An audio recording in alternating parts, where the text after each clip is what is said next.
MATLAB ಅಪ್ಲಿಕೇಶನ್ನ open ಮಾಡ್ಕೊಳ್ಳಿ. ಮೇಲೆ ನ್ಯೂ ಅಂತ ಇದೆ, ಅಲ್ಲಿ ಕ್ಲಿಕ್ ಮಾಡಿ ಸಿಮ್ಯುಲಿಂಕ್ ಮಾಡೆಲ್ನ ಕ್ಲಿಕ್ ಮಾಡಿ ಬ್ಲ್ಯಾಂಕ್ ಮಾಡೆಲ್ನ ಸೆಲೆಕ್ಟ್ ಮಾಡ್ಕೊಳ್ಳಿ.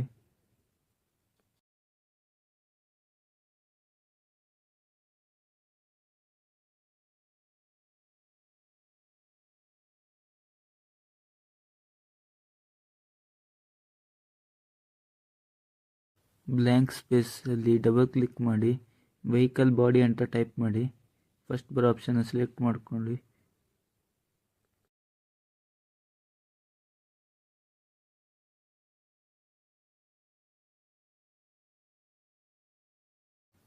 ವೆಹಿಕಲ್ ಬಾಡಿಯ ಬೀಟಾಗೆ ಹಾಗೂ ಡಬ್ಲ್ಯೂ ಅಂತ ಇರೋ ಪೋರ್ಟ್ಸ್ಗಳಿಗೆ PS ಕಾನ್ಸ್ಟೆಂಟ್ ಅಂತ ಸೆಕೆಂಡ್ ಆಪ್ಷನ್ ಕಾಣಿಸ್ತಾ ಇರ್ಬೋದು, ಅದನ್ನು ಸೆಲೆಕ್ಟ್ ಮಾಡಿಕೊಂಡು ಎರಡಕ್ಕೂ ಕನೆಕ್ಟ್ ಮಾಡ್ಕೊಳ್ಳಿ. ಟೈರ್ ಮ್ಯಾಜಿಕ್ ಫಾರ್ಮುಲಾ ಅಂತ ಟೈಪ್ ಮಾಡಿ ಬರೋ ಫಸ್ಟ್ ಆಪ್ಷನ್ ಸೆಲೆಕ್ಟ್ ಮಾಡಿಕೊಂಡು ಅದನ್ನು ಹೀಗೆ ಕಾಣಿಸಿದ್ದಾರೆ ವಿಡಿಯೋದಲ್ಲಿ ಆ ಥರ ಕನೆಕ್ಟ್ ಮಾಡಿ. ಆಬ್ಜೆಕ್ಟ್ ಸೆಲೆಕ್ಟ್ ಮಾಡಿ ಕಂಟ್ರೋಲ್ R ಆಡಿಸಿದರೆ ಆಬ್ಜೆಕ್ಟ್ ರೊಟೇಟ್ ಆಗುತ್ತೆ.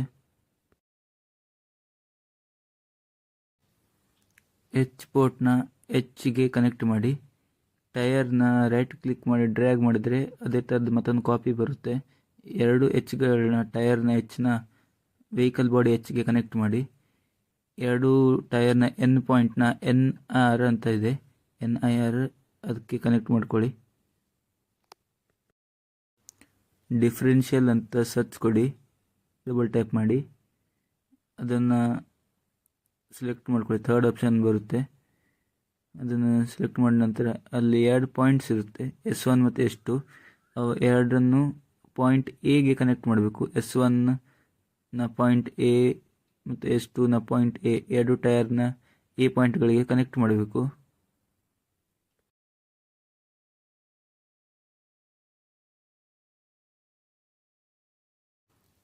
ಇದಾದ ನಂತರ ಸಿಂಪಲ್ ಗೇರ್ ಅಂತ ಸರ್ಚ್ ಕೊಡಬೇಕಾಗುತ್ತೆ. ಸಿಂಪಲ್ ಗೇರ್ ಅಂದರೆ ವೆಹಿಕಲ್ನ ಒಂದು ಸಿಂಪಲ್ಲಾಗಿ ನಾವು ಗೇರ್ನ ಮ್ಯಾನ್ಯಲ್ ಹಾಕ್ಲಿಕ್ಕಾಗೋದಿಲ್ಲ, ಅದಕ್ಕೆ ಸಿಂಪಲ್ ಆಗಿರೋ ಒಂದು ಗೇರ್ನ ತಗೊಂಡು ನಾವು ಸಿಮ್ಯುಲೇಷನ್ಗೆ ಯೂಸ್ ಮಾಡ್ಕೊಳ್ತೀವಿ. ಅದನ್ನು ನೀವು ಡಿಫ್ರೆನ್ಷಿಯಲ್ನ ಪಾಯಿಂಟ್ಗೆ ಕನೆಕ್ಟ್ ಮಾಡ್ಕೊಳ್ಬೇಕು, Fನ Dಗೆ. DC ಮೋಟರ್ ಅಂತ ಸರ್ಚ್ ಕೊಡಬೇಕು. ನಂತರ DC ಮೋಟರ್ನ ವೆಹಿಕಲ್ನ ಮೂಮೆಂಟ್ಗೆ ಹೆಲ್ಪ್ ಮಾಡುತ್ತೆ. ವೆಹಿಕಲ್ ಮೋಟರ್ ಇರೋದು ಮೇನ್ ಕಂಪೋನೆಂಟು ಇಲೆಕ್ಟ್ರಿಕ್ ವೆಹಿಕಲ್ದಲ್ಲಿ BLDC ಮೋಟರ್. ಅದನ್ನು ನೀವು ಕನೆಕ್ಟ್ ಮಾಡ್ಕೊಳ್ಬೇಕು. ನಾರ್ಮಲ್ DC ಮೋಟರ್ ಅಂತ ಇಲ್ಲಿದೆ, ಆದರೆ ನಾವು ವೆಹಿಕಲಲ್ಲಿ ಯೂಸ್ ಮಾಡೋದು ಜನರಲಿ BLDC. ನಂತರ ನೀವು ಮೆಕ್ಯಾನಿಕಲ್ ರೆಫರೆನ್ಸ್ ಅಂತ ಒಂದು ಪಾಯಿಂಟ್ ಬರುತ್ತೆ, ಅದನ್ನು ಸೆಲೆಕ್ಟ್ ಮಾಡಿಕೊಂಡು ನೀವು DC ಮೋಟರ್ನ ಫಸ್ಟ್ ಪಾಯಿಂಟ್ಗೆ ಕನೆಕ್ಟ್ ಮಾಡ್ಕೊಳ್ಬೇಕು. ಮತ್ತು ಇಲೆಕ್ಟ್ರಿಕಲ್ ರೆಫರೆನ್ಸ್ ಅಂತ ಬರುತ್ತೆ, ಅದನ್ನು ನೀವು DC ಮೋಟರ್ನ ಇನ್ನೊಂದು ಪಾಯಿಂಟ್ಗೆ ಕನೆಕ್ಟ್ ಮಾಡ್ಕೊಳ್ಬೇಕು. H ಬ್ರಿಡ್ಜ್ ಅಂತ ಸರ್ಚ್ ಕೊಟ್ಟು ಆ ಫಸ್ಟ್ ಬರೋ ಮಾಡೆಲ್ನ ಸೆಲೆಕ್ಟ್ ಮಾಡ್ಕೊಳ್ಬೇಕು.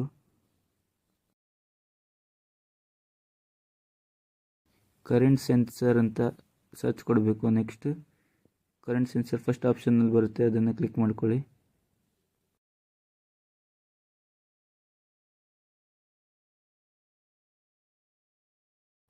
H ಬ್ರಿಡ್ಜ್ನ ಪಾಸಿಟಿವ್ ಹಾಗೂ ಕರೆಂಟ್ ಸೆನ್ಸರ್ನ ಪಾಸಿಟಿವ್ ಎರಡು ಪಾಯಿಂಟ್ನ ಕನೆಕ್ಟ್ ಮಾಡ್ಕೊಳ್ಳಿ.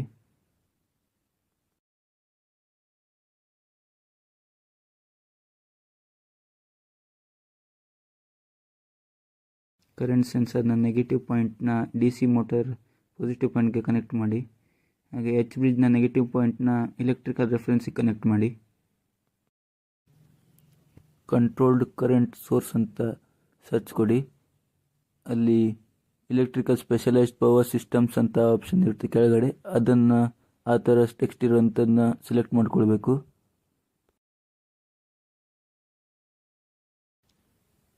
ಅದಾದ ನಂತರ PS ಟು ಸಿಮ್ಯುಲಿಂಕ್ ಕನ್ವರ್ಟರ್ ಅಂತ ಸರ್ಚ್ ಕೊಟ್ಟು ಫಸ್ಟ್ ಬರೋ ಆಪ್ಷನ್ನ ಸೆಲೆಕ್ಟ್ ಮಾಡ್ಕೊಳ್ಳಿ.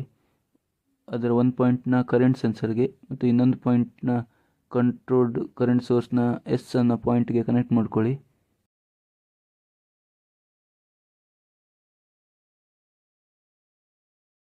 ಬ್ಯಾಟ್ರಿ ಅಂತ ಸರ್ಚ್ ಕೊಡಿ. ಸ್ಪೆಷಲೈಸ್ಡ್ ಪವರ್ ಸಿಸ್ಟಮ್ಸಲ್ಲಿ ಬ್ಯಾಟ್ರಿನ ಬಂದ ನಂತರ ಅದನ್ನು ಯಾವ ಥರ ಈಸಿಯಾಗಿ ಕನೆಕ್ಟ್ ಮಾಡ್ಬೋದು ಆ ಥರ ರೊಟೇಟ್ ಮಾಡ್ಕೊಳ್ಳಿ, ಕಂಟ್ರೋಲ್ ಆರ್ ಒತ್ತಿ.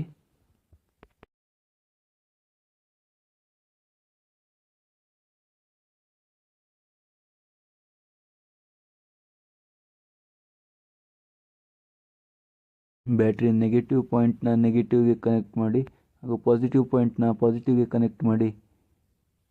ಮತ್ತೊಂದು ಸತಿ ಅಲ್ಲಿ ಸರ್ಚ್ನಲ್ಲಿ ಡಬಲ್ ಕ್ಲಿಕ್ ಮಾಡಿ ಬಸ್ ಸೆಲೆಕ್ಟರ್ನ ಸೆಲೆಕ್ಟ್ ಮಾಡ್ಕೊಳ್ಳಿ. ಅಲ್ಲಿ ಬ್ಯಾಟ್ರಿಗೆ ಕನೆಕ್ಟ್ ಮಾಡ್ಕೊಳ್ಳಿ ಅದನ್ನು. ನಂತರ ಆ ಬಸ್ ಸೆಲೆಕ್ಟರ್ ಮೇಲೆ ಡಬಲ್ ಕ್ಲಿಕ್ ಮಾಡಿ. ಡಬಲ್ ಕ್ಲಿಕ್ ಮಾಡಿದ ನಂತರ ಒಂದು ಪಾಪಪ್ ಮೆನ್ಯೂ ಓಪನ್ ಆಗುತ್ತೆ. ಅದರ ಮೇಲೆ ಇರೋ ಸಿಗ್ನಲ್ 1 ಸಿಗ್ನಲ್ 2ನ ರಿಮೂವ್ ಮಾಡ್ಕೊಳ್ಳಿ. ಸೈಡ್ ಇರೋಂಥ SOC ಸಿಲೆಕ್ಟ್ ಮಾಡಿ, ಕರೆಂಟ್ನ ಸೆಲೆಕ್ಟ್ ಮಾಡಿ, ನಂತರ ವೋಲ್ಟೇಜ್ನ ಕೂಡ ಸೆಲೆಕ್ಟ್ ಮಾಡಿಕೊಂಡು ಓಕೆ ಪ್ರೆಸ್ ಮಾಡಿ. ನಿಮಗೆ 3 ಔಟ್ಪುಟ್ ಕಾಣಿಸುತ್ತೆ. ಆ 3 ಔಟ್ಪುಟ್ನ ಡಿಸ್ಪ್ಲೇ ಮಾಡುವಂಥ ಒಂದು ಸ್ಕೋಪ್ ನಮಗೆ ಬೇಕಾಗುತ್ತೆ ಗ್ರಾಫ್ನಲ್ಲಿ ನೋಡೋಕ್ಕೆ. ಸ್ಕೋಪ್ ಅಂತ ಸರ್ಚ್ ಕೊಡಿ. ಫಸ್ಟ್ ಬರೋ ಆಪ್ಷನ್ನ ಸೆಲೆಕ್ಟ್ ಮಾಡ್ಕೊಳ್ಳಿ. ಆಪ್ಷನ್ ಸೆಲೆಕ್ಟ್ ಮಾಡಿದ ನಂತರ ನೀವು ಅದನ್ನು ಡಬಲ್ ಕ್ಲಿಕ್ ಮಾಡಿದ್ರೆ, ರೈಟ್ ಕ್ಲಿಕ್ ಮಾಡಿದ್ರೆ ಸಿಗ್ನಲ್ಸ್ ಅಂತ ಇರುತ್ತೆ. ಸಿಗ್ನಲ್ಸ್ ನಂಬರ್ ಆಫ್ ಇನ್ಪುಟ್ ಪೋರ್ಟ್ಸ್ನ 3 ಅಂತ ತಗೊಳ್ಳಿ. ಯಾಕಂದ್ರೆ ನಮ್ಗೆ 3 ಥರದ ಸಿಗ್ನಲ್ಸ್ ಇದೆ: ವೋಲ್ಟೇಜ್, SOC ಮತ್ತು ಕರೆಂಟ್. ಅದು 3ನ್ನು ಸೆಲೆಕ್ಟ್ ಮಾಡಿಕೊಂಡು ಕನೆಕ್ಟ್ ಮಾಡ್ಕೊಳ್ಳಿ.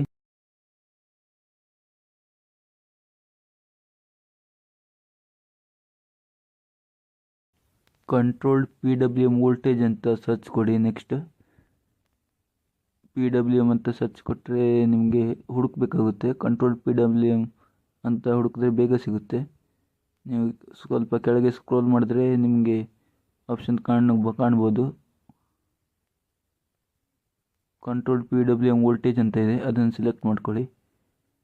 ಅದನ್ನು PWM ಪೋರ್ಟ್ನ PWMಗೆ ಕನೆಕ್ಟ್ ಮಾಡಿ, H ಬ್ರಿಡ್ಜ್ನ PWMಗೆ. ಹಾಗೂ ರೆಫರೆನ್ಸ್ಗೆ ಕ್ಲಿಕ್ ಮಾಡಿ, ಎರಡನ್ನು ಕನೆಕ್ಟ್ ಮಾಡ್ಕೊಳ್ಳಿ. PWMನ ನೆಗೆಟಿವ್ ರೆಫರೆನ್ಸ್ನ ಎಲೆಕ್ಟ್ರಿಕಲ್ ರೆಫರೆನ್ಸಿಗೆ ಕನೆಕ್ಟ್ ಮಾಡಿ. H ಬ್ರಿಡ್ಜ್ನ ನೆಗೆಟಿವ್ನ ಕೂಡ ನೀವು ಇದು ಎಲೆಕ್ಟ್ರಿಕಲ್ ರೆಫರೆನ್ಸಿಗೆ ಕನೆಕ್ಟ್ ಮಾಡಬೇಕು. ಎಲ್ಲ ರೆಫರೆನ್ಸ್ ಅಂತ ಇದೆಯಲ್ಲ, ಅಲ್ಲಿ PWMನ ಕೆಳಗಿರುವಂಥ ರೆಫರೆನ್ಸ್ ಅವೆರಡನ್ನು ಕೂಡ ಎಲೆಕ್ಟ್ರಿಕಲ್ ರೆಫರೆನ್ಸಿಗೆ ಕನೆಕ್ಟ್ ಮಾಡಬೇಕು. ಹಾಗೂ ರೆವ್ ಅಂತ ಇದೆಯಲ್ಲ, ಅದನ್ನು ಕೂಡ ನೆಗೆಟಿವ್ಗೆ ಕನೆಕ್ಟ್ ಮಾಡ್ಕೊಳ್ಬೇಕು ಎಲೆಕ್ಟ್ರಿಕಲ್ ರೆಫರೆನ್ಸ್ಗೆ. ಈ ವಿಡಿಯೋದ ಮುಂದಿನ ಪಾರ್ಟಲ್ಲಿ ನಿಮಗೆ ಈ ಕನೆಕ್ಷನ್ನ ಸ್ವಲ್ಪ ಚೇಂಜ್ ಕಾಣ್ಬೋದು. ಅದು ಸ್ವಲ್ಪ ಎರರ್ ಇತ್ತು ಕನೆಕ್ಷನ್ದಲ್ಲಿ. ನೀವು ಇದೇ ಕನೆಕ್ಷನ್ನ ಫಾಲೋ ಮಾಡಿ H ಬ್ರಿಡ್ಜ್ ರೆಫರೆನ್ಸ್ಗಳಿಗೆ. ಮುಂದಿನ H ಬ್ರಿಡ್ಜ್ ರೆಫರೆನ್ಸ್ ಕನೆಕ್ಷನ್ ಮಾತ್ರ ತಪ್ಪಿದೆ, ಬಾಕಿ ಎಲ್ಲ ಕನೆಕ್ಷನ್ ಸರಿಯಾಗಿದೆ. ಅದಕ್ಕೆ ನೀವು ಇದೇ ಕನೆಕ್ಷನ್ನ ಫಾಲೋ ಮಾಡಿ. ಮುಂದೆ ಅದು ಚೇಂಜ್ ಕಂಡ್ರು ನೀವು ಅದನ್ನು ಅವಾಯ್ಡ್ ಮಾಡಿ, ಇದನ್ನೇ ಫಾಲೋ ಮಾಡಿ.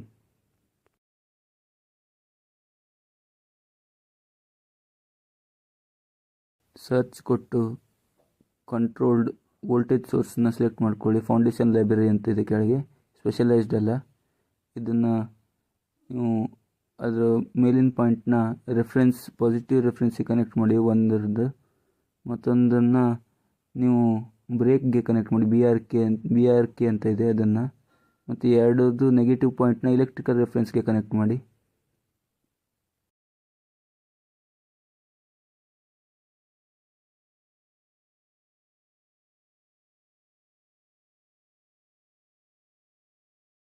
ಇದಾದ ನಂತರ ಲಾಂಗಿಟ್ಯೂಡ್ನಲ್ ಡ್ರೈವ್ ಅಂತ ಸರ್ಚ್ ಕೊಡಿ. ಫಸ್ಟ್ ಬರೋ ಆಪ್ಷನ್ನ ಸೆಲೆಕ್ಟ್ ಮಾಡ್ಕೊಳ್ಳಿ.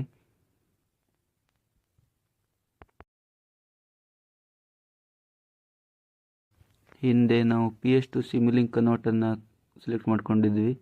ಈ ಸತಿ ನಾವು ಸಿಮ್ಯುಲಿಂಕ್ ಟು PS ಕನ್ವರ್ಟರ್ನ ಕ್ಲಿಕ್ ಮಾಡಿ ಕಂಟ್ರೋಲ್ಡ್ ವೋಲ್ಟೇಜ್ ಸೋರ್ಸ್ಗೆ ಕನೆಕ್ಟ್ ಮಾಡಬೇಕು. 2 ಪಾಯಿಂಟ್ನ ಕನೆಕ್ಟ್ ಮಾಡ್ಕೊಳ್ಬೇಕು. ಆ ಸೆಕೆಂಡ್ ಬ್ರೇಕಿಗೆ ಯಾವುದು ಕನೆಕ್ಟ್ ಆಗಿದೆ ಅದನ್ನು ಡಿಸೆಲರೇಟ್ ಕಮಾಂಡ್ ಕೆಳಗಿಂದಕ್ಕೆ ಕನೆಕ್ಟ್ ಮಾಡಿ. ಮತ್ತು ಪಾಸಿಟಿವ್ ರೆಫರೆನ್ಸ್ಗೆ ಯಾವುದು ಕನೆಕ್ಟ್ ಇದೆ ಅದನ್ನು ಆಕ್ಸಲರೇಟರ್ ಕಮಾಂಡ್ಗೆ ಕನೆಕ್ಟ್ ಮಾಡ್ಕೊಳ್ಳಿ.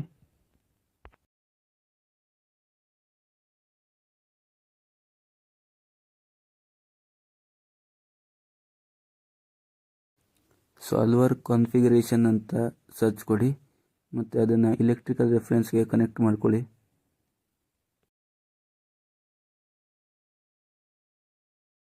ಅದಾದ ನಂತರ ಪವರ್ ಗೇಜ್ ಅಂತ ಸರ್ಚ್ ಕೊಡಿ. ಅದನ್ನು ಕೂಡ ಸೆಲೆಕ್ಟ್ ಮಾಡಿಕೊಂಡು ಬ್ಲ್ಯಾಂಕ್ ಆಗಿ ಇಟ್ಟಿಡಿ, ಕನೆಕ್ಟ್ ಮಾಡೋದಿಲ್ಲ, ಅದೆಲ್ಲೂ ಖಾಲಿ ಕಂಟಿನ್ಯೂಸ್ ರನ್ ಆಗಲಿಕ್ಕೆ ಬೇಕಾಗುತ್ತೆ. ಅದಾದ ನಂತರ ಕಾನ್ಸ್ಟೆಂಟ್ನ ಸರ್ಚ್ ಕೊಟ್ಟು ಗ್ರೇಡ್ ಅಂತ ಇದೆ ಲಾಂಗಿಟ್ಯೂಡ್ನಲ್ ಡ್ರೈವ್ಗೆ, ಅದಕ್ಕೆ ಕನೆಕ್ಟ್ ಮಾಡ್ಕೊಳ್ಳಿ. ಕಾನ್ಸ್ಟೆಂಟ್ ವ್ಯಾಲ್ಯೂನ 0 ಕೊಡಿ.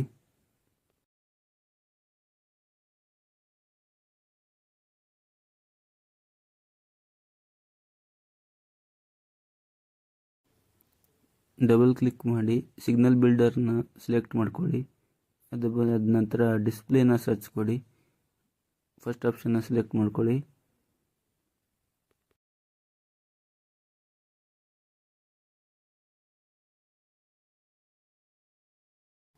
ಸ್ಕೋಪ್ ಅಂತ ಸರ್ಚ್ ಕೊಡಿ. ಫಸ್ಟ್ ಆಪ್ಷನ್ನ ಸೆಲೆಕ್ಟ್ ಮಾಡ್ಕೊಳ್ಳಿ. ಅದಾದ ನಂತರ ನೀವು ವೆಹಿಕಲ್ ಬಾಡಿ ಕಡೆ ಮೂವ್ ಆಗಬೇಕು. ಆ ವೆಹಿಕಲ್ ಬಾಡಿದಲ್ಲಿ ನಿಮಗೆ ವಿ ಅಂತ ಪಾಯಿಂಟ್ ಇರ್ಬೋದು, ಅದಕ್ಕೆ PS to ಸಿಮ್ಲಿಂಕ್ ಕನ್ವರ್ಟರ್ನ ಕನೆಕ್ಟ್ ಮಾಡಿಕೊಂಡು ಒಂದು ಪಾಯಿಂಟ್ನ ವೆಹಿಕಲ್ ಬಾಡಿಗೆ ಮತ್ತೊಂದನ್ನ ಲಾಂಗಿಟ್ಯೂಡ್ನಲ್ ಡ್ರೈವ್ನ ವೆಹಿಕಲ್ ಫೀಡ್ಬ್ಯಾಕ್ಗೆ ಕನೆಕ್ಟ್ ಮಾಡಬೇಕು. ಹಾಗೆ ಡಿಸ್ಪ್ಲೇನ ನೀವು ವೆಹಿಕಲ್ ಫೀಡ್ಬ್ಯಾಕ್ಗೆ ಕನೆಕ್ಟ್ ಮಾಡಬೇಕು. ಈ ಸ್ಕೋಪ್ನಲ್ಲಿ ನಂಬರ್ ಆಫ್ ಇನ್ಪುಟ್ಸ್ನ 2 ಆಗಿ ಮಾಡ್ಕೊಳ್ಬೇಕು. ಒಂದನ್ನು ನೀವು ವೆಹಿಕಲ್ ರೆಫರೆನ್ಸ್ಗೆ, ಮತ್ತೊಂದನ್ನು ವೆಹಿಕಲ್ ಫೀಡ್ಬ್ಯಾಕ್ಗೆ. ಇದು ಯಾಕೆ ಕನೆಕ್ಟ್ ಮಾಡ್ತೇವೆ ಅಂದರೆ ನಾವು 2 signal output and input and ಔಟ್ಪುಟ್ನ ಡಿಫ್ರೆನ್ಸ್ ತೋರಿಸಲಿಕ್ಕೆ ಈ ಸ್ಕೋಪ್ನ ಯೂಸ್ ಮಾಡ್ತೇವೆ. ಡಿಸ್ಪ್ಲೇನ ಆವರೇಜ್ ವೆಲಾಸಿಟಿ ತೋರಿಸಲಿಕ್ಕೆ ಯೂಸ್ ಮಾಡ್ತೇವೆ. ಮೇಲೆ ಸಬ್ಸಿಸ್ಟಮ್ ಅಂತ ಸರ್ಚ್ ಕೊಡಿ. ಅದರ ಮೇಲೆ ಡಬಲ್ ಕ್ಲಿಕ್ ಮಾಡಿ. ಅದರಲ್ಲಿ 2 ಪಾಯಿಂಟ್ಸ್ ಬರುತ್ತೆ. ಸಬ್ಸಿಸ್ಟಮ್ ಮೇಲೆ ಡಬಲ್ ಕ್ಲಿಕ್ ಮಾಡಿದ ನಂತರ ಒಂದು ಇನ್ಪುಟ್ ಪೋರ್ಟ್ ಆಗಿರುತ್ತೆ, ಮತ್ತೊಂದು ಔಟ್ಪುಟ್ ಪೋರ್ಟ್. ಆ ಮಧ್ಯದ ಲೈನ್ನ ಡಿಲೀಟ್ ಮಾಡ್ಕೊಳ್ಳಿ. ಅದಾದ ನಂತರ ಕಾನ್ಸ್ಟೆಂಟ್ ಅಂತ ಸರ್ಚ್ ಕೊಟ್ಟು 4 ಕಾಪೀಸ್ನ ಕ್ರಿಯೇಟ್ ಮಾಡ್ಕೊಳ್ಳಿ.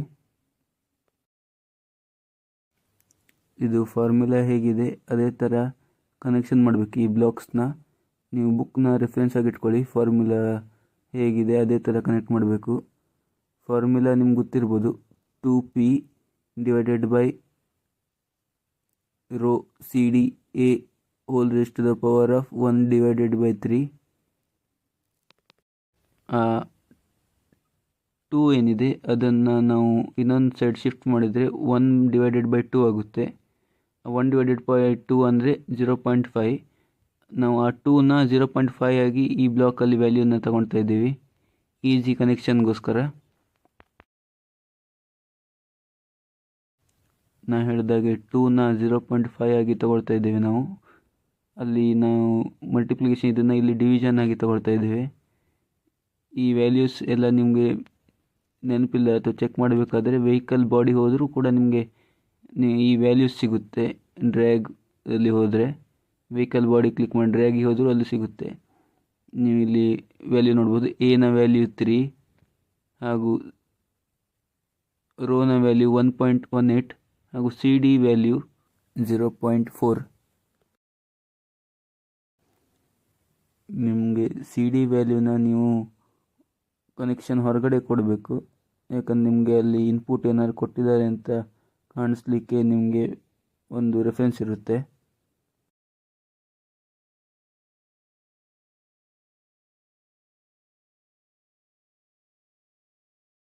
ಒಂದು ಕಾನ್ಸ್ಟೆಂಟ್ನ ಸೆಲೆಕ್ಟ್ ಮಾಡ್ಕೊಳ್ಳಿ, ಸರ್ಚ್ ಕೊಟ್ಟು ಅದರ ಒಳಗೆ ನಿಮ್ಮ ವ್ಯಾಲ್ಯೂನ ಕೊಡಿ 0.4ನ. P ವ್ಯಾಲ್ಯೂನ ನಾನು 80,000 ಅಂತ ತೊಗೊಂಡಿದ್ದೀನಿ. ನೀವು ನಿಮ್ಮ ಕ್ಯಾಲ್ಕುಲೇಷನಲ್ಲಿ ಯಾವ ಥರ ತೊಗೊಂಡಿದ್ದೀರ ಅದೇ ಥರ ತಗೊಳ್ಳಿ. ಡಿವೈಡರ್ ಬ್ಲಾಕ್ನ ಸರ್ಚ್ ಕೊಟ್ಟು ಈ ಥರ ಡಿವೈಡ್ ಅಂತ ಇದೆ, ಅದನ್ನು ಸೆಲೆಕ್ಟ್ ಮಾಡ್ಕೊಳ್ಳಿ. ಮತ್ತು ಮೇಲೆ ಮಲ್ಟಿಪ್ಲಿಕೇಶನ್ಗೆ 80,000 ಮತ್ತು ಕೆಳಗೆ ಡಿವಿಷನಿಗೆ ಮಲ್ಟಿಪ್ಲೈಡ್ ವ್ಯಾಲ್ಯೂನ ಸೆಲೆಕ್ಟ್ ಮಾಡಿ. ಅದಾದ ನಂತರ ಮ್ಯಾಥ್ ಫಂಕ್ಷನ್ ಅಂತ ಸರ್ಚ್ ಕೊಡಿ. EXP ಅಂತ ಇರೋದನ್ನು POWಗೆ ಸೆಲೆಕ್ಟ್ ಮಾಡ್ಕೊಳ್ಳಿ. ಅದು ಓಕೆ ಕ್ಲಿಕ್ ಮಾಡಿ. ಅದಾದ ನಂತರ ನಿಮಗೆ 2 ಇನ್ಪುಟ್ ಪೋರ್ಟ್ ಕಾಣಿಸುತ್ತೆ. ಒಂದನ್ನು ನೀವು ಡಿವೈಡ್ ಬ್ಲಾಕ್ಗೆ ಕನೆಕ್ಟ್ ಮಾಡಿ, ಮತ್ತೊಂದನ್ನು ಕಾನ್ಸ್ಟೆಂಟ್ ಅಂತ ಸರ್ಚ್ ಕೊಟ್ಟು ನಿಮಗೆ ಅಲ್ಲಿ raise to the power 1 divided by 3 ಇತ್ತಲ್ಲ, ಅದರ ವ್ಯಾಲ್ಯೂನ ಇಲ್ಲಿ ಕೊಡಬೇಕು 1 ಡಿವೈಡೆಡ್ ಬೈ 3 ಅಂತ. ಅದನ್ನು ನೀವು ಮತ್ತೊಂದು ಇನ್ಪುಟ್ ಪೋರ್ಟ್ಗೆ ಕೊಡಿ.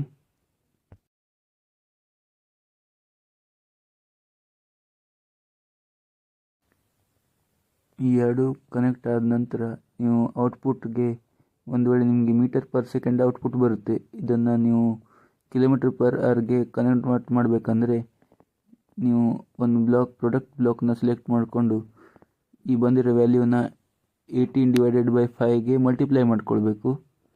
ಒಂದು ಕಾನ್ಸ್ಟೆಂಟ್ ಬ್ಲಾಕ್ನ ಸೆಲೆಕ್ಟ್ ಮಾಡ್ಕೊಂಡು 18/5 ಅಂತ ಅದರ ವ್ಯಾಲ್ಯೂ ಕೊಟ್ಟು ಅದನ್ನು ನೀವು ಮಲ್ಟಿಪ್ಲೈ ಮಾಡಿಕೊಂಡು ಅದನ್ನು ಆ ಔಟ್ಪುಟ್ನ ನೀವು ಡಿಸ್ಪ್ಲೇ ಮಾಡಿದರೆ ನಿಮ್ಗೆ ಕಿಲೋಮೀಟರ್ ಪರ್ ಅವರ್ದಲ್ಲಿ ಡೈರೆಕ್ಟಾಗಿ ಸಿಗುತ್ತೆ.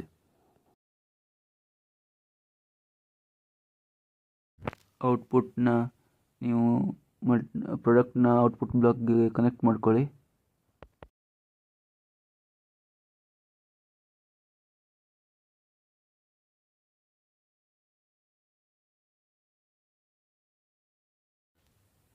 ಈ ಹೊರಗಡೆ ಒಂದು ಡಿಸ್ಪ್ಲೇನ ಕನೆಕ್ಟ್ ಮಾಡ್ಕೊಳ್ಳಿ ನೀವು ವ್ಯಾಲ್ಯೂನ ಶೋ ಮಾಡಲಿಕ್ಕೆ. ಅಲ್ಲಿ ಒಂದು ಸ್ಮಾಲ್ ಎರರ್ ಇದೆ, CRR ಅಂತ ಬರೆದಿದ್ದೀನಿ. ಅದು CRR ಅಲ್ಲ, CD ಅದು. ಈಗ ನೆಕ್ಸ್ಟ್ ನಾವು ಡಿಸ್ಟೆನ್ಸ್ನ ಫೈಂಡ್ ಔಟ್ ಮಾಡಬೇಕಂದ್ರೆ ಒಂದು ಕಾನ್ಸ್ಟೆಂಟ್ ವ್ಯಾಲ್ಯೂನ ತೊಗೊಳ್ಬೇಕು. ಯಾಕಂದರೆ ನೀವು ಡಿಸ್ಟೆನ್ಸ್ ಫಾರ್ಮುಲಾ ಗೊತ್ತಿರ್ಬೋದು ನಿಮಗೆ, ಸ್ಪೀಡ್ ಮಲ್ಟಿಪ್ಲೈಡ್ ಬೈ ಟೈಮ್. ನಾವು ಟೈಮ್ನ 400 ಅಂತ ಎಸ್ಯೂಮ್ ಮಾಡ್ತಾ ಇದ್ದೀವಿ. ಮತ್ತು ನಿಮಗೆ ಸ್ಪೀಡು ಆ ಇನ್ಪುಟ್ ಬ್ಲಾಕ್ ನಿಮಗೆ ಔಟ್ಪುಟ್ ಬಂದಿತ್ತು ಈಗ ಡಿಸ್ಪ್ಲೇ ಹತ್ತಿರ, ಅದನ್ನೇ ಕನೆಕ್ಟ್ ಮಾಡ್ಕೊಳ್ಬೇಕು. ಮಲ್ಟಿಪ್ಲಿಕೇಶನಿಗೆ ಪ್ರಾಡಕ್ಟ್ ಬ್ಲಾಕ್ನ ಸೆಲೆಕ್ಟ್ ಮಾಡ್ಕೊಳ್ಳಿ. 400ನ ಒಂದು ಪೋರ್ಟಿಗೆ ಹಾಗೂ ಇನ್ನೊಂದು ಪೋರ್ಟಿಗೆ ನಿಮಗೆ ಅಲ್ಲಿ ಡಿಸ್ಪ್ಲೇದಲ್ಲಿ ಏನು ಔಟ್ಪುಟ್ ಬಂದಿತ್ತು ಅದಕ್ಕೆ ಕನೆಕ್ಟ್ ಮಾಡ್ಕೊಳ್ಳಿ. ಹಾಗೆ ನೀವು ಸ್ಪೀಡ್ನ ಕಿಲೋಮೀಟ್ರಿಗೆ ಕನ್ವರ್ಟ್ ಮಾಡಬೇಕಾದ್ರೆ ಅದನ್ನು 1000ಗೆ ಡಿವೈಡ್ ಮಾಡಬೇಕಾಗುತ್ತೆ. ಅದನ್ನು ಕೂಡ ನೀವು ನೆಕ್ಸ್ಟ್ ಡಿವೈಡ್ ಬ್ಲಾಕ್ನ ಸರ್ಚ್ ಕೊಟ್ಟು ಹಾಕಿ ಕಾನ್ಸ್ಟೆಂಟ್ನ ಒಂದು ಬ್ಲಾಕಲ್ಲಿ 1000 ಅಂತ ಕ್ಲಿಕ್ ಮಾಡಿ ವ್ಯಾಲ್ಯೂ ಕೊಟ್ಟು ಬರೋ ಔಟ್ಪುಟ್ನ ನೀವು ಡಿಸ್ಟೆನ್ಸ್ ಸಿಕ್ಗುತ್ತೆ ನಿಮಗೆ ಎಷ್ಟು ಡಿಸ್ಟೆನ್ಸ್ ಕವರ್ ಆಗಿದೆ ಅಂತ.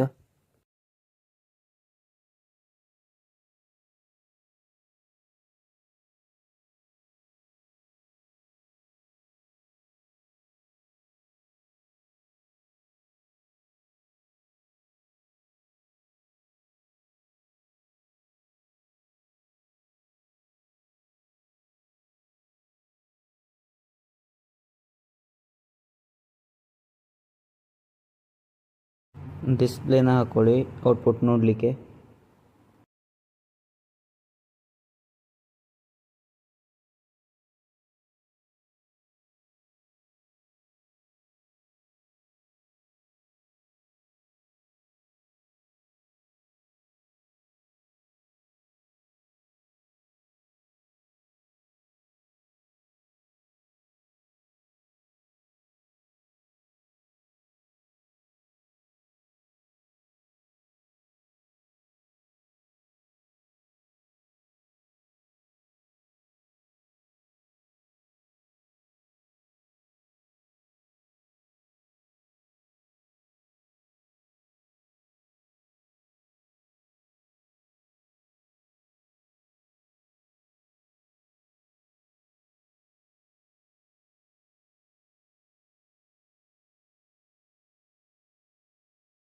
ಟಾರ್ಕ್ ಫೈಂಡ್ ಔಟ್ ಮಾಡಲಿಕ್ಕೆ ನಾವು ಮೋಟರ್ ಪವರ್ನ ಹಾಗೂ ಆ್ಯಂಗುಲರ್ ವೆಲಾಸಿಟಿನ ಡಿವೈಡ್ ಮಾಡಬೇಕು. ಫಸ್ಟ್ ನಾವು ಮೋಟಾರ್ ಔಟ್ಪುಟ್ನ ಹುಡುಕಬೇಕಾದ್ರೆ ವೋಲ್ಟೇಜ್ ಮಲ್ಟಿಪ್ಲೈಡ್ ಬೈ ಕರೆಂಟ್ನ ಮಾಡಬೇಕು. ವೋಲ್ಟೇಜ್ ನಾವು 360 ತೊಗೊಂಡಿದ್ದೀವಿ. ಕರೆಂಟ್ನ ನಾವು ಕರೆಂಟ್ ಸೆನ್ಸರ್ಗೆ ಕೊಡಬೇಕು.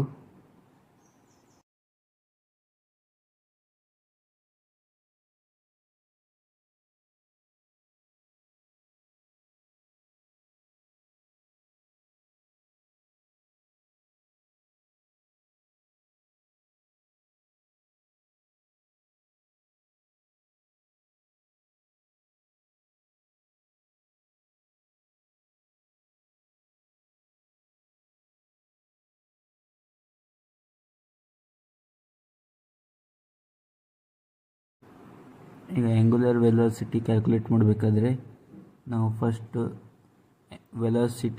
ವೆಹಿಕಲ್ ವೆಲಾಸಿಟಿನ ರೇಡಿಯಸ್ ಆಫ್ ಅ ಟೈರ್ಗೆ ಡಿವೈಡ್ ಮಾಡಬೇಕು. ಈಗ ರೇಡಿಯಸ್ ಆಫ್ ಅ ಟೈರ್ 0.33 ಮತ್ತು ವೆಲಾಸಿಟಿ ನಿಮಗೆ ಅಲ್ಲಿ ಫೀಡ್ಬ್ಯಾಕಿಂದ ಏನು ಔಟ್ಪುಟ್ ಬಂದಿದೆ ಅದಕ್ಕೆ ಕನೆಕ್ಟ್ ಮಾಡ್ಕೊಳ್ಳಿ. ಕನೆಕ್ಷನ್ ಮಾಡಬೇಕಾದ್ರೆ ನೋಡ್ಕೊಂಡು ಮಾಡಿ. ರೇಡಿಯಸ್ನ ಡಿವೈಡ್ ಮಾಡಬೇಕು, ವೆಲಾಸಿಟಿನ ಮಲ್ಟಿಪ್ಲೈ ಮಾಡಬೇಕು. ಉಲ್ಟಾ ಕನೆಕ್ಟ್ ಮಾಡಿದ್ರೆ ಔಟ್ಪುಟ್ ಸರಿಯಾಗಿ ಬರೋದಿಲ್ಲ.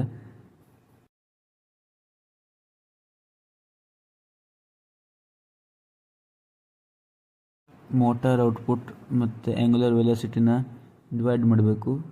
ಮೋಟಾರ್ ಔಟ್ಪುಟ್ನ ಮೇಲೆ ಮಲ್ಟಿಪ್ಲಿಕೇಶನಿಗೆ ಕೊಡಿ ಹಾಗೂ ಡಿವಿಷನಿಗೆ ಆ್ಯಂಗುಲರ್ ವೆಲಾಸಿಟಿನ ಕೊಡಿ.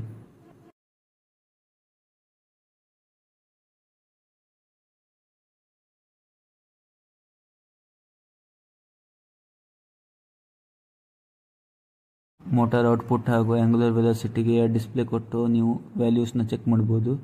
ಹಾಗೆ ಲಾಸ್ಟಿಗೆ ಟಾರ್ಕ್ನ ಚೆಕ್ ಮಾಡ್ಬೋದು. ಲಾಸ್ಟ್ ಡಿಸ್ಪ್ಲೇನ ಕನೆಕ್ಟ್ ಮಾಡುತ್ತೀವಿ, ಅದರಲ್ಲಿ ಟಾರ್ಕ್ ಡಿಸ್ಪ್ಲೇ ಆಗುತ್ತೆ. Torque newton ಮೀಟರ್ದಲ್ಲಿರುತ್ತೆ.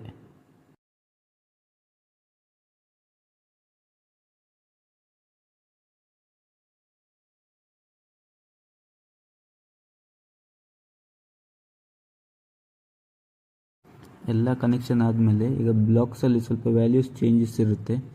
ಆ ವ್ಯಾಲ್ಯೂಸ್ ಚೇಂಜಸನ್ನು ನೀವು ಈಗ ಹೇಗೆ ತೋರಿಸ್ತಾ ಇದ್ದೀವಿ, ವ್ಯಾಲ್ಯೂ ಚೇಂಜಸ್ ಏನೇನಿದೆ ಅದೇ ಥರ ಮಾಡ್ತಾ ಹೋಗಿ. ವಿಂಡಲ್ಲಿ 1, ಇಲ್ಲಿ ಬೀಟಾ ಏನಿದೆ ಅಲ್ಲಿ 0. ಸಿಂಪಲ್ ಗೇರಲ್ಲಿ ಇನ್ ಅಪೋಸಿಟ್ ಡೈರೆಕ್ಷನ್ ಇದ್ದದನ್ನ ಇನ್ ಸೇಮ್ ಡೈರೆಕ್ಷನ್ ಆಗಿ ಮಾಡಿಕೊಳ್ಬೇಕು. ಮತ್ತೇನು ಚೇಂಜಸ್ ಇಲ್ಲ, ಓಕೆ ಮಾಡಬೇಕು. DC ಮೋಟರಲ್ಲಿ 12E ಇದ್ದದನ್ನ ನೀವು 11E ಅಂತ ಮಾಡ್ಕೊಳ್ಬೇಕು. ಮತ್ತು ಅಲ್ಲಿ ಬೈ ಈಕ್ವಲೆಂಟ್ ಸರ್ಕ್ಯೂಟ್ ಪ್ಯಾರಾಮೀಟರ್ಸ್ ಅಂತ ಮೇಲೇನಿದೆ ಅದನ್ನು ಚೇಂಜ್ ಮಾಡಿಕೊಂಡು by rated load and speed ಅದನ್ನು ಸೆಲೆಕ್ಟ್ ಮಾಡ್ಕೊಳ್ಬೇಕು.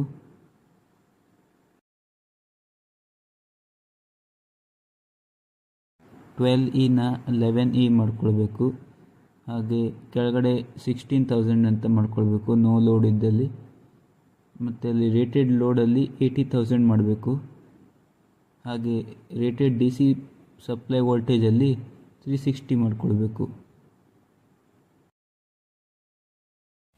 PWM ಬ್ಲಾಕ್ಗೆ ಹೋಗಿ ಕಂಟ್ರೋಲ್ PWM ವೋಲ್ಟೇಜಲ್ಲಿ ಅಲ್ಲಿ ಏನೇನು ಚೇಂಜಸ್ ಇದೆ ಅಂತ ನೋಡ್ಕೊಳ್ಳಿ.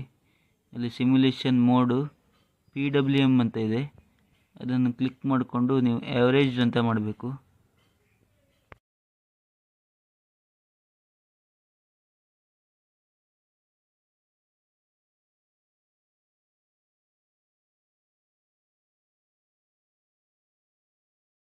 ಅಲ್ಲಿ ಇನ್ಪುಟ್ ವೋಲ್ಟೇಜಲ್ಲಿ ನೀವು 1 ಅಂತ ಮಾಡ್ಕೊಳ್ಬೇಕು. ಔಟ್ಪುಟ್ ವೋಲ್ಟೇಜಲ್ಲೂ ಇದ್ದದ್ದನ್ನು 1 ಮಾಡ್ಕೊಳ್ಬೇಕು.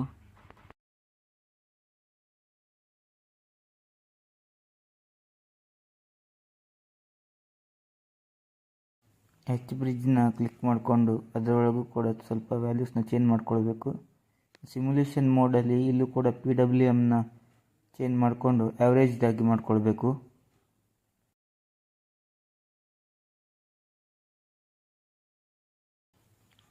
ಇನ್ಪುಟ್ ಥ್ರೆಶೋಲ್ಡ್ಸಿಗೆ ಹೋದರೆ ಅಲ್ಲಿ enabled threshold voltage, reverse threshold voltage, breaking threshold voltage ಅಂತ ಇದೆ. ಅದನ್ನು ಈ ವ್ಯಾಲ್ಯೂಸಿಗೆ ರಿಪ್ಲೇಸ್ ಮಾಡ್ಕೊಳ್ಬೇಕು. ಈಗ ನಾನೇನು ವ್ಯಾಲ್ಯೂಸ್ನ ಟೈಪ್ ಮಾಡಿದ್ದೀನಿ ಆ ವ್ಯಾಲ್ಯೂಸ್ನ ಹಾಕಬೇಕು. ಆ ಮೊದಲೇನು ಡಿಫಾಲ್ಟ್ ವ್ಯಾಲ್ಯೂಸ್ ಇದೆ ಅದನ್ನು ಚೇಂಜ್ ಮಾಡ್ಕೊಳ್ಬೇಕು. ಬ್ರಿಡ್ಜ್ ಪ್ಯಾರಾಮೀಟರ್ಸಲ್ಲಿ ಕೂಡ ಹಾಗೆ ಔಟ್ಪುಟ್ ವೋಲ್ಟೇಜ್ನ 360 ಮಾಡ್ಕೊಳ್ಬೇಕು. ಹಾಗೂ total bridge resistance 0.1, free wheeling diode 0.05. ಬ್ಯಾಟ್ರಿಯಲ್ಲಿ ಕೂಡ ವೋಲ್ಟೇಜ್ ಚೇಂಜಸ್ ಇದೆ. ಬ್ಯಾಟ್ರಿಯಲ್ಲಿ ನಾಮಿನಲ್ ವೋಲ್ಟೇಜ್ನ 360 ಮಾಡ್ಕೊಳ್ಬೇಕು. ಹಾಗೆ ರೇಟೆಡ್ ಕೆಪಾಸಿಟಿನ 80Ah ಮಾಡ್ಕೊಳ್ಬೇಕು. ನಾವು ಈಗ ಸಿಗ್ನಲ್ ಬಿಲ್ಡರಲ್ಲಿ ಡಬಲ್ ಕ್ಲಿಕ್ ಮಾಡಿ ಡಿಫ್ರೆಂಟ್ ಟೈಪ್ ಆಫ್ ಸಿಗ್ನಲ್ಸ್ನ ಕೊಡಬೇಕು. ಎಕ್ಸೆಸ್ ಅಂತ ಇದೆ ಮೇಲೆ ಆಪ್ಷನ್, ಅದನ್ನು ಕ್ಲಿಕ್ ಮಾಡಿ ಚೇಂಜ್ ಟೈಮ್ ರೇಂಜ್ ಮಾಡಿ 200 ಮಾಡ್ಕೊಳ್ಳಿ. ಮ್ಯಾಕ್ಸ್ ಟೈಮ್ನ ಮಿನಿಮಮ್ 0ನೇ ಇರಲಿ. ಅದಾದ ನಂತರ ಸಿಗ್ನಲ್ಸ್ಗೆ ಹೋಗಿ ನೀವು ಅಲ್ಲಿ ಕ್ಲಿಕ್ ಮಾಡಿ ಕಸ್ಟಮ್ ಸೆಲೆಕ್ಟ್ ಮಾಡ್ಕೊಳ್ಳಿ.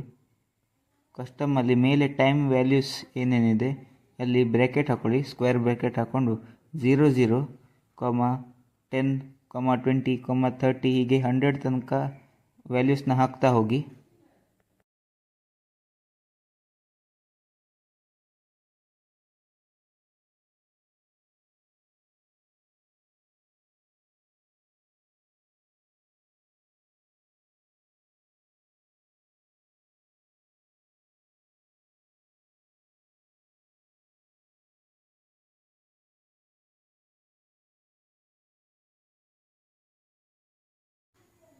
ಮೇಲ್ ಟೈಪ್ ಮಾಡಾದಮೇಲೆ ಸ್ಕ್ವೇರ್ ಬ್ರಾಕೆಟ್ನ ಕ್ಲೋಸ್ ಮಾಡ್ಕೊಳ್ಳಿ ಮೇಲಿಂದು. ಅದಾದ ನಂತರ y ವ್ಯಾಲ್ಯೂಸಲ್ಲಿ ಕೂಡ ಸ್ಕ್ವೇರ್ ಬ್ರಾಕೆಟ್ ಓಪನ್ ಮಾಡಿಕೊಂಡು 0, 1, 2, ಹೀಗೆ 10 ತನಕ ಹಾಕ್ತಾ ಹೋಗಿ. ಇಲ್ಲೂ ಕೂಡ 10 ಆದ ನಂತರ ಸ್ಕ್ವೇರ್ ಬ್ರಾಕೆಟಿಂದ ಬ್ರ್ಯಾಕೆಟ್ ಕ್ಲೋಸ್ ಮಾಡ್ಕೊಳ್ಳಿ. ಎರಡಕ್ಕೂ ಓಪನ್ ಕ್ಲೋಸ್ ಮಾಡೋದು ನೆನಪಿರಲಿ ಬ್ರ್ಯಾಕೆಟ್. ಹಾಗೆ ಮೇಲಿನ ಸಿಗ್ನಲ್ 1ನ ಡಿಲೀಟ್ ಮಾಡ್ಕೊಳ್ಳಿ. ಈ ಸಿಗ್ನಲ್ 1ನ ಡಿಲೀಟ್ ಮಾಡಿದ ನಂತರ ಇಲ್ಲಿ ವೆಹಿಕಲ್ ರೆಫರೆನ್ಸಿನ ಕನೆಕ್ಷನ್ ತಪ್ಪು ಹೋಗುತ್ತೆ, ಅದನ್ನು ನೀವು ಆಮೇಲೆ ಎಡಿಟ್ ಮಾಡ್ಕೊಳ್ಳಿ. ಈಗ ಕೊಟ್ಟ ವ್ಯಾಲ್ಯೂಸನ್ನು ಸ್ವಲ್ಪ ಚೇಂಜಸ್ ಮಾಡ್ಕೊಳ್ಳೋಣ. ಅಲ್ಲಿ ಗ್ರಾಫ್ ಏನು ಬಂದಿದೆ ಅದನ್ನು ನೀವು ಸ್ವಲ್ಪ ಚೇಂಜಸ್ ಇಟ್ಕೊಳ್ಳಿ, ಯಾಕಂದರೆ ನಿಮ್ಗೆ ಅಲ್ಲಿ ಡಿಫ್ರೆನ್ಸ್ ಗೊತ್ತಾಗಬೇಕಂತ. ನಾನೀಗ 10 ಆ್ಯಾವ್ರೇಜ್ ಸ್ಪೀಡ್ ಬರಲಿಕ್ಕೆ ಎಲ್ಲ ಒಂದು 3 ಪಾಯಿಂಟ್ಸ್ನ 10 ಮೇಲೆ ಇಡ್ತಾ ಇದ್ದೇನೆ. ಬಾಕಿದನ್ನು ಹಾಗೆ 0.1, 0.5, 4, 6 ಹಾಗೆ ಡಿಫ್ರೆಂಟ್ ವ್ಯಾಲ್ಯೂಸಲ್ಲಿ ಕೊಡ್ತಾ ಇದ್ದೇನೆ. ಒಂದು ಈವನ್ ಆಗಿರೋ ಸ್ಪೀಡ್ನ ಮೇಂಟೈನ್ ಮಾಡಲಿಕ್ಕೆ ಅಥವಾ ನಿಮಗೆ ಗ್ರಾಫಲ್ಲಿ ಡಿಫ್ರೆನ್ಸ್ ನೋಡೋ ಥರ ವ್ಯಾಲ್ಯೂಸ್ನ ಇಟ್ಕೊಳ್ಳಿ.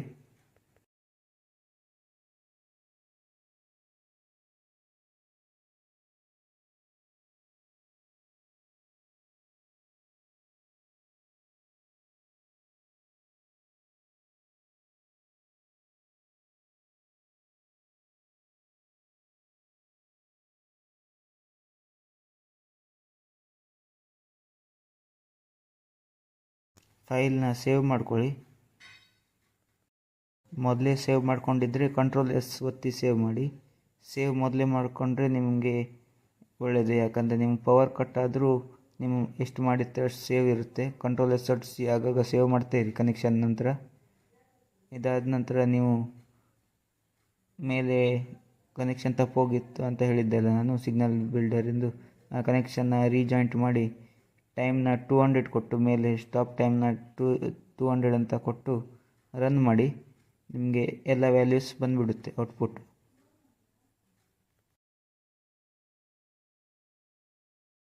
ಎಕ್ಸಾಮಿನರ್ ಮೇನಾಗಿ ಕೇಳೋದು ರೆಫರೆನ್ಸ್ ಸಿಗ್ನಲ್. ನೀವು ರೆಫರೆನ್ಸ್ ಸಿಗ್ನಲ್ನ ಈ ಸ್ಕೋಪ್ ಮೂಲಕ ಕಾಣಿಸ್ಬೋದು. ಅಲ್ಲಿ ನೀವು ಇನ್ಪುಟ್ ಸಿಗ್ನಲ್ ಹಾಗೂ ಔಟ್ಪುಟ್ ಸಿಗ್ನಲ್ ಎರಡೂ ಕಾಣಿಸುತ್ತೆ. ಹಾಗೆ ಕೆಳಗಡೆ ನೀವು ಬ್ಯಾಟ್ರಿಯಲ್ಲಿ ಕೂಡ SOC ವೋಲ್ಟೇಜ್ನ ತೋರಿಸ್ಬೋದು. ಮೇಲ್ಗಡೆ SOC, ಮಧ್ಯದಲ್ಲಿ ಕರೆಂಟ್ ಹಾಗೆ ಕೆಳಗಡೆ ವೋಲ್ಟೇಜ್, ಈ 3 ವ್ಯಾಲ್ಯೂಸ್ನ ನೀವು ಅವರಿಗೆ ತೋರಿಸ್ಬೋದು ಎಕ್ಸಾಮಿನರ್ ಕೇಳಿದಾಗ.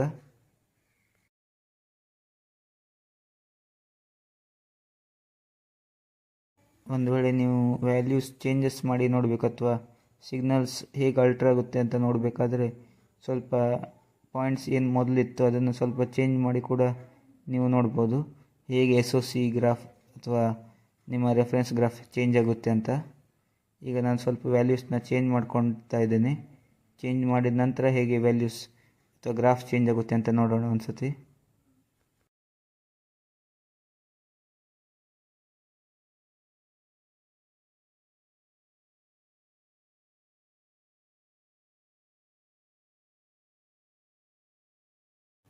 ನೀವು ಹೇಗೆ ಸ್ಪೀಡ್ ಕೊಟ್ಟಿರ್ತೀರ ಅದೇ ರೀತಿ ಇಲ್ಲಿ ಡಿಫ್ರೆನ್ಸ್ ಕಾಣಿಸುತ್ತೆ ನಿಮಗೆ. ಕೆಳಗೆ ವೋಲ್ಟೇಜಲ್ಲಿ ನೋಡ್ಬೋದು, ನೀವು ಎಷ್ಟು ಸ್ಪೀಡ್ ಇನ್ಕ್ರೀಸ್ ಮಾಡ್ತೀರಾ ಅಷ್ಟೇ ವೋಲ್ಟೇಜ್ ಇನ್ಕ್ರೀಸ್ ಆಗುತ್ತೆ.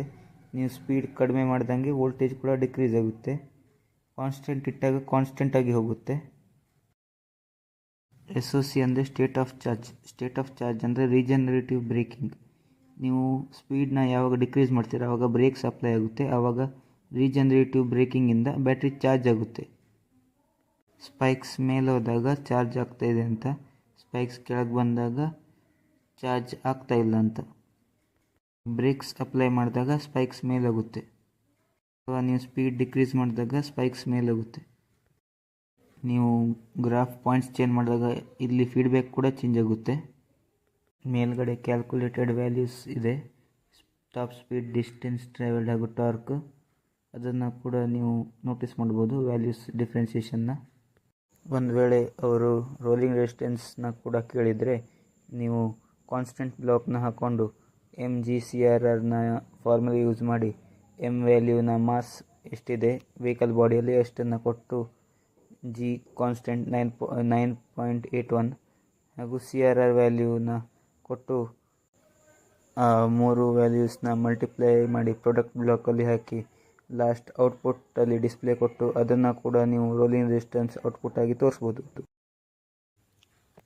Thank you for watching the video.